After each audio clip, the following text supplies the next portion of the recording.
Assalamualaikum warahmatullahi wabarakatuh. Perkenalkan, nama saya Garisha Putri Hamzal dari kelas B dengan NIM 2465087. Di video kali ini saya akan mereview materi 2 dan 3 tentang tren dan interface microcontroller dan robotika pada mata kuliah microcontroller. Pertama-tama di sini ada tren industri 4.0 elektronika dengan TI. Di sini dia memetakan 10 tren utama dalam industri 4.0 yang sangat memengaruhi bidang elektronika dan TI. Tren seperti Internet of Things atau IoT, kecerdasan buatan, AI, machine learning, dan otomatisasi dalam robotika industri ini adalah pilar yang membutuhkan keahlian dalam pemrograman pada efisiensi operasional dan peningkatan produktivitas. Selanjutnya, kompetensi nasional. Di sini dia menekankan relevansi bidang ini di tingkat nasional melalui SKKNI. Salah satu subkompetensi utama dalam SKKNI Programmer adalah Programmer Embedded.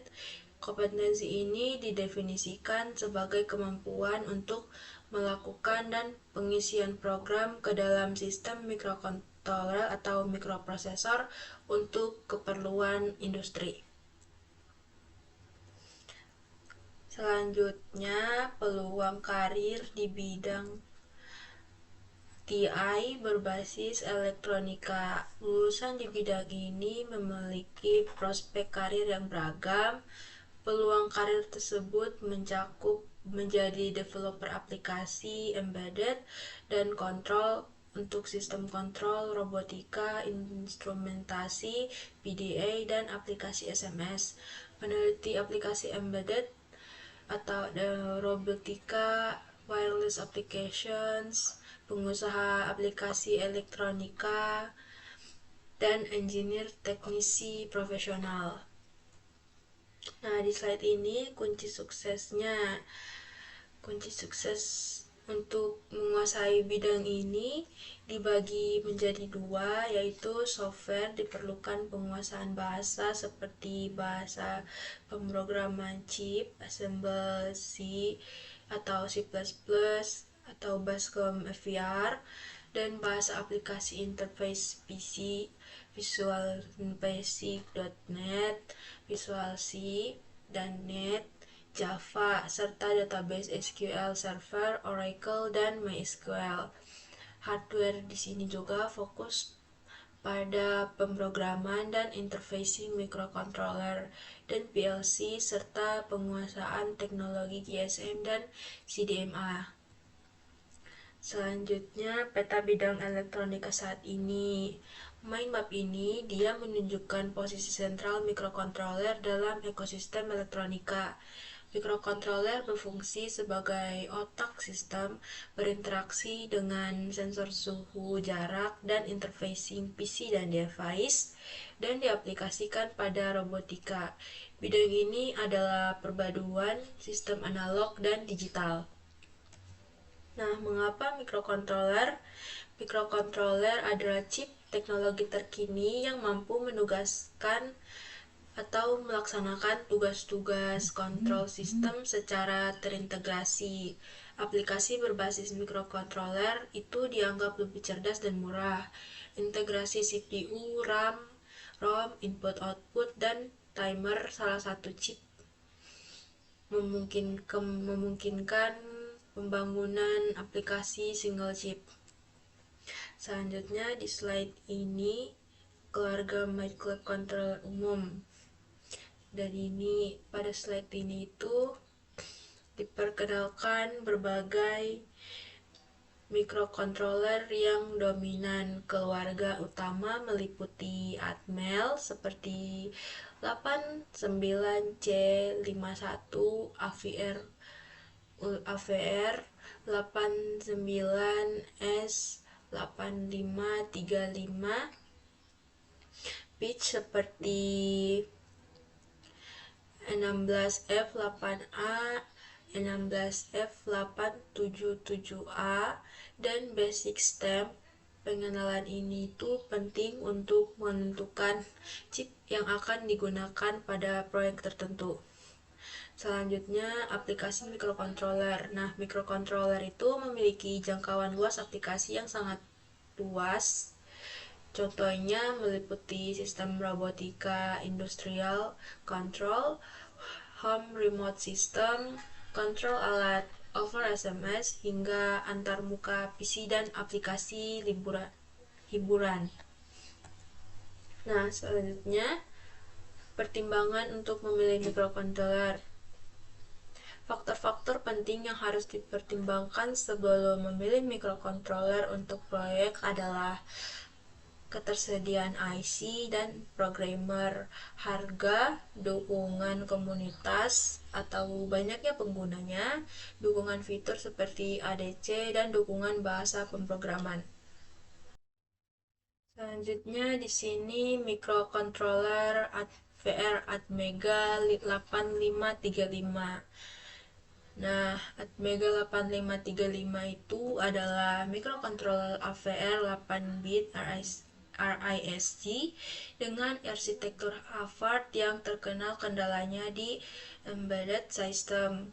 Fitur intinya itu meliputi memori flash 8 KB, SRAM 512 byte, EEPROM 512 byte, 40 pin input-output, clock speed hingga 16 MHz, dan peripheral penting seperti kanal ADC 10 bit dan USART SPA serta lab 12C. Nah, di sini arsitektur AVR-nya, diagram blok ini itu dia menunjukkan arsitektur internal CPU AVR. Terlihat di sini ada pemisahan antara memori program atau flash dan memori data SRAM. Arsitektur Harvard. Komponen penting seperti ALU, Arithmetic Logic Unit, General Purpose Registering 32x8, dan berbagai unit peripheral terhubung melalui 8 bit data bus tersebut.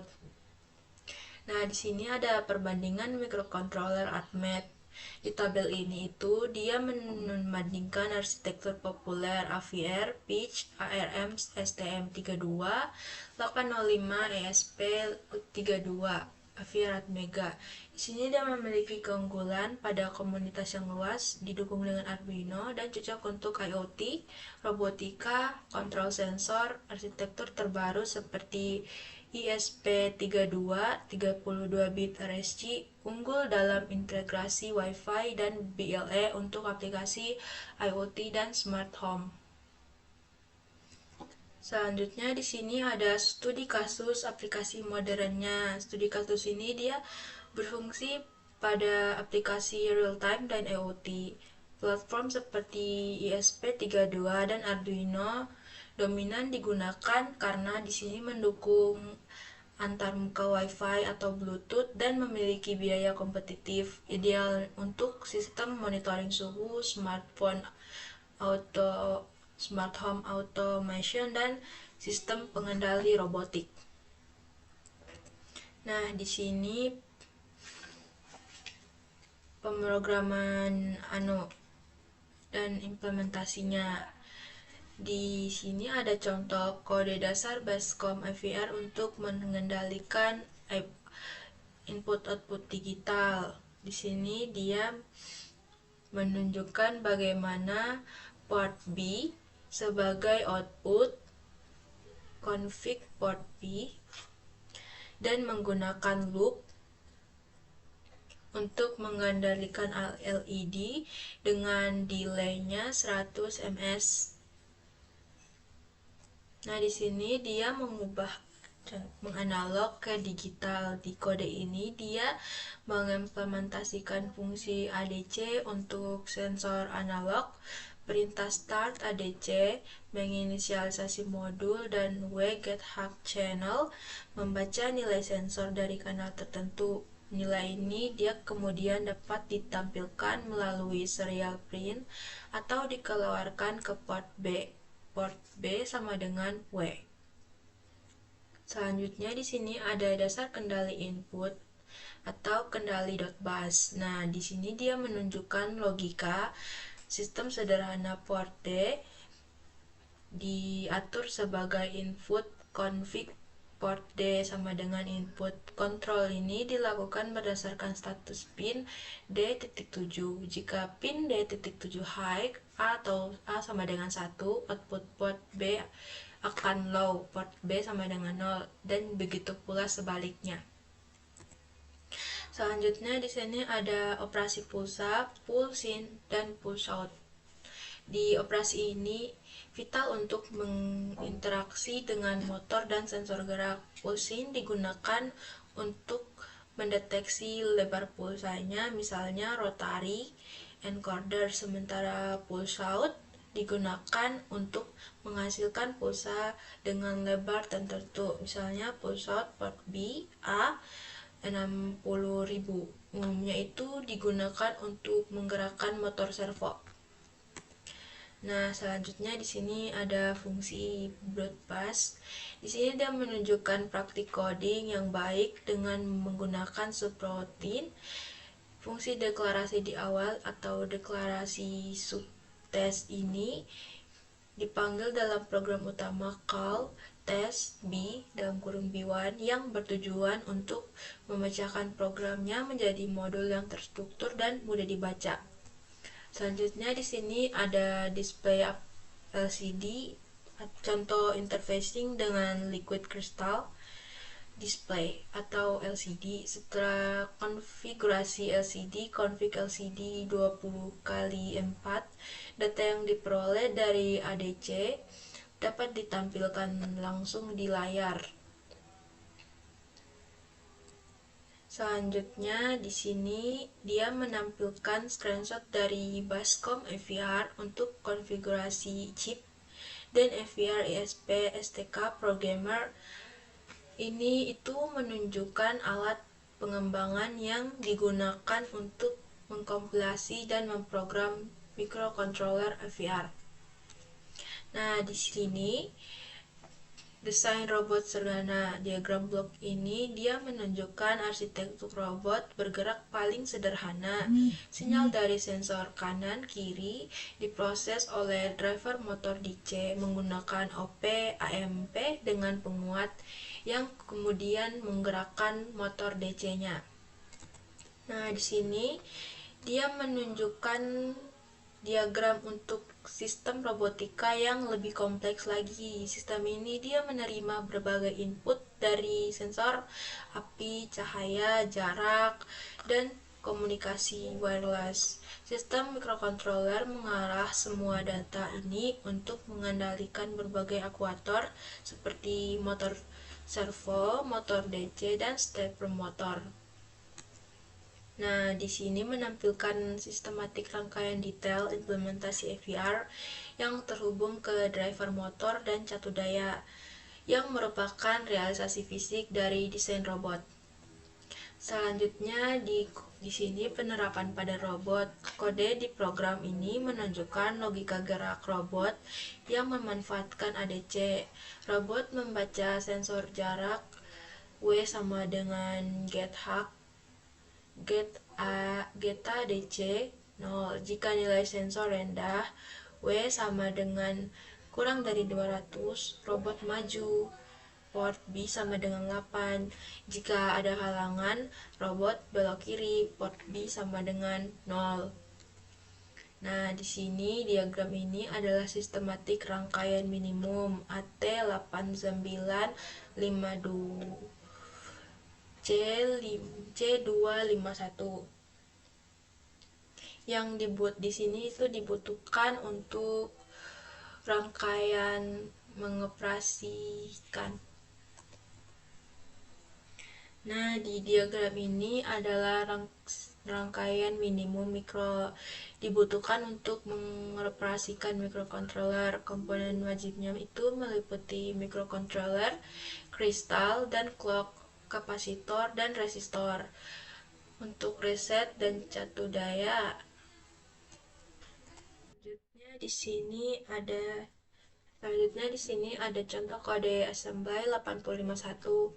Kode ini menunjukkan operasi dasar input-output, membaca data dari port 3, input seklar ke akumulator, dan mengirimkannya ke port 1. Dan itu pun diulang terus-menerus. Jump start. Nah, di sini kompilasinya menunjukkan proses kompilasi kode assembly io1.asm.